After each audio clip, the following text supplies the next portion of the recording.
Jadi jumlahnya 20. Sandarannya Allahu Akbar. Allah adalah salawiyah, Hu adalah nafsiyah, Akbar adalah manawiyah. Jadi makanya di situ ada angka sifat 17 dari falakiyah. 1 menandakan keisbatan Tuhan dan 7 adalah menanda kesifatan sifat. Jadi 7 sifat ini menghadap sifat 1 kepada Allah. Makanya dijadikan lambang atau pertanda dari jumlah rakaat yaitu 17, berasal dari 1 zat dan 7 sifat. Maka disinilah sifat berbuat di dalam zatnya Allah. Kalau sifat sudah berbuat di dalam zatnya Allah, maka kehidupan Allah itu yang menghadap kepada zatnya Allah, yaitu pada sifat salabiyahnya. Jadi kalau kita sudah mengangkat takbir, berarti 2 kali pernyataan perantara batin bertajalli hu, salabiyah bertajalli melalui hu menuju akbar, maka hati kita harus meniatkan Allahu. Disinilah pernyataan keisibatannya Tuhan, aku Allah. Nah, disinilah perwakilan zatnya, maka hu akan menuju sifat tajalli, menuju sifat akbariyahnya, yaitu manawiyah. Akbar. Nah, di saat akbar inilah akulah umatmu. Jadi kalau sudah ada pernyataan Allah, keakuan Allah di dalam sifat salabiyahnya, maka akbariyah yaitu pada mewujud 7 sifat Allah pada diri, maka 7 sifat itulah yang akan menghadap kepada sifat satunya nafsiyah tadi, yaitu nyawa atau alif yang berdiri pada 5 sifat pada qalbi. Jadi disinilah kita harus paham bahwasanya kalimat tauhid Allahu Akbar adalah kalimat hubungan batin antara 2 kodrat. 2 kodrat yang pertama yaitu Allah mewakili salabiyah dan hu bertajalli menuju maknawiyah. Nah, inilah makna atau dikatakan sifat ma'ani. Ma'ani itu maknawiyah. Jadi 7 menghadap kepada yang 1. Nah, disinilah hubungan tali merah sir rahasia nafsiyah yaitu nyawa kepada Allah disebut dengan sifat sir atau ih. Nah, maka dikatakan ihdinas siratal mustaqim. Itu sifat sir rahasianya Allah. Din itu adalah al-Islam, sir itu adalah rahasia. Dinasirah, nah rahasia pada roh, nasiratul langsung mustaqim. Nah, disinilah jalan yang lurus tadi. Jadi jalan yang lurus menghadap Allah adalah perantara sifat nafsiyah menuju sifat salabiyah, atau dikatakan pada sifat baqopillahnya yaitu khalbi. Nah, disinilah sifat bilahnya. Maka jasad 7 yang bersifat 7 yang berdiri tadi itu dinamakan dengan diri panafilah. Kalau diri panafilah itu adalah diri sifat yang menghadap kepada sifatnya zat Allah. Jadi menjadilah batang tubuh sifat dan zat menyatu sebagai dikatakan batang tubuh ahyan sabita dengan ahyan karajia. Sifat nyata yang bisa terlihat itu ahyan karajia, dan sifat halus diri yang bersifat diri itu atau bersifat salabiyah itu dinamakan ahyan sabita atau sifat diri halus. Diri zat dan diri sifat. Kalau diri zat dan diri sifat, maka disinilah disebut dengan nama ibadah. Diri zat ini salabiyah disebut dengan diri Muhammad, nurnya Muhammad, diri zatnya Muhammad, dan dikatakan diri maknawiyah ini adalah diri nurnya Muhammad. Jadi diri batang tubuh nur haknya Allah yaitu rohani pada Muhammad, dengan dikatakan dengan nur Muhammad itu adalah diri sifat atau batang tubuhnya nur Adam pada diri.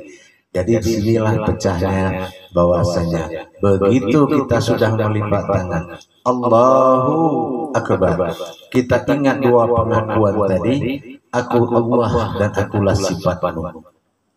Di saat akbar itu hati mengatakan akulah sifatmu. Maka kita bacalah apa sifatnya? Inna sholati wa nusuki wa mahyaya wa mamati lillahi rabbil alamin. Alamin bukan lillahi ta'ala. Kalau lillahi rabbil alamin itu lebih dari satu. Inilah alif yang menyembunyikan antara zat dan sirnya. Sir adalah nafsiyah, zatnya adalah salabiyah, sementara sifatnya adalah ma'nawiyah. Inilah 14 7 pada yang nyata sama basar kalam hayat kodat iradat ilmu, dan 7 pada yang batin yaitu sami'un, basirun, hayyun, kalimun, qadirun, dan semua yang dikatakan sifat 20. Jadi disinilah 14 jumlahnya itu dinamakan sifat. Sifat itu jumlahnya 7 seperti layaknya kita baca Al-Fatihah. Begitu kita baca Al-Fatihah, masing-masing yang 7 itu mendapatkan ayat 1 demi 1 dari Al-Fatihah yang diulang. Jadi setelah kita tahu bahwa sendiri sifat Allah itulah yang menghadap kepada Allah sendiri, maka dikatakanlah disinilah wa ma'buduna ala na'mabud, hanya dirikulah yang mampu menyembahku sendiri.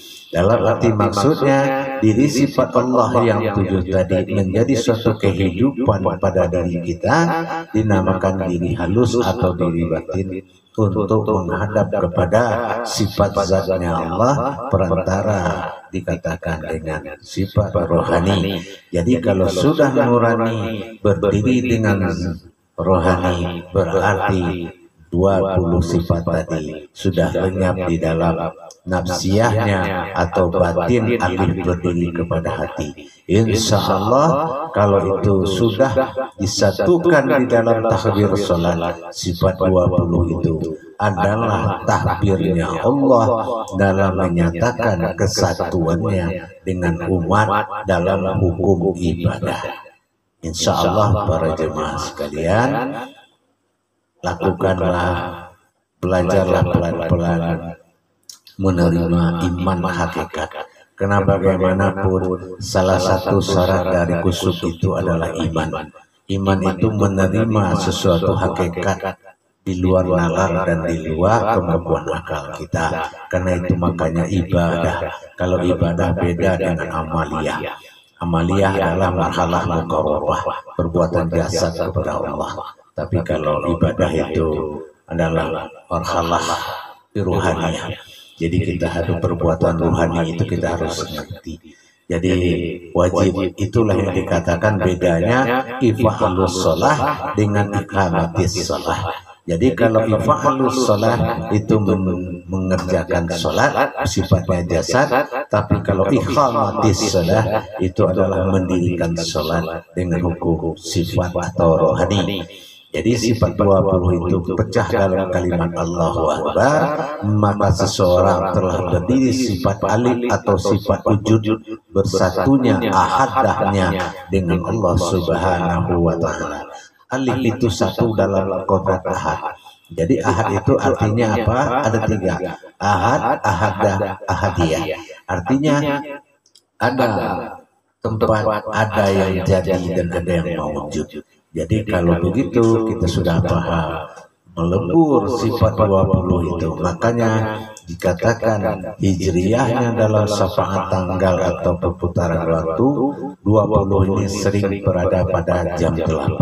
8 itu pada hakikatnya 8 alam malaikat atau dikatakan 8 batang tulang pada diri atau 8 ayat-ayat yang panjang, tanda ayat yang panjang atau surat yang panjang dalam Al-Quran.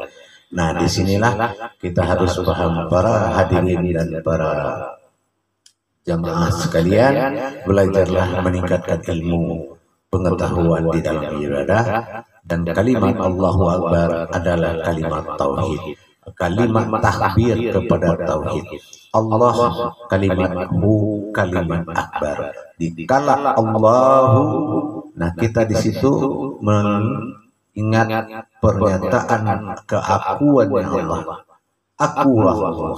Allahu Akbar. Waktu kita menutup dengan akbar, kita menyatakan akulah sifatmu ya Allah. Hati mengatakan seperti itu. Jadi kalau sudah terjadi saut-sautan antara pemanggil dengan yang dipanggil, barulah dikatakan ada yang ma'budun alal ma'bud. Ada yang disembah, berarti ada yang menyembah. Dan kenapa kita mati melipat tangan qabla mutu al-tamutu, merasakan mati sebelum mati? Karena nafsiyah berdiri lenyap di dalam batinnya Allah, yaitu ruh yang pecah menjadi batin. Disinilah kita luput di dalam kerahasiaan Allah, yaitu nafsiyah yang berdiri menghubungkan antara ma'nawiyah dengan salabiyah tadi. Zatnya itu luput di dalam nafsiyahnya, sementara ma'nawiyahnya luput juga di dalam itu. Disitulah masa kusuk itu akan terjadi. Insya Allah mudah-mudahan bermanfaat, karena bagaimanapun ilmu adalah dasar ibadah. Fa'kulu mimbi khairi ilmin ya'malu wa'amalahu mardudatul la tuhbalu, kata Rasulullah. Karena beramal beribadah tanpa ilmu pengetahuan, maka amal ibadah ini akan dikembalikan. Thalabul ilmi faridatul ala kulli muslim, diwajibkan pada kita, yaitu menuntut dan belajar ilmu kalau kita merasa muslim. Insyaallah. Baik, silakan diamalkan dan dikerjakan. Mudah-mudahan barokah salatnya, berdapat hidayah salatnya, dan kita akan pelan-pelan akan belajar, dan kita akan berbagi pengetahuan sampai ilmu amal ibadah ini sempurna. Insyaallah, mudah-mudahan agar lillahi ta'ala, benar-benar lillahi ta'ala itu terjadi. Benar-benar lillah di jalan ta'ala itu Tuhan. Jadi awal mulai wuduk sampai salam itu benar-benar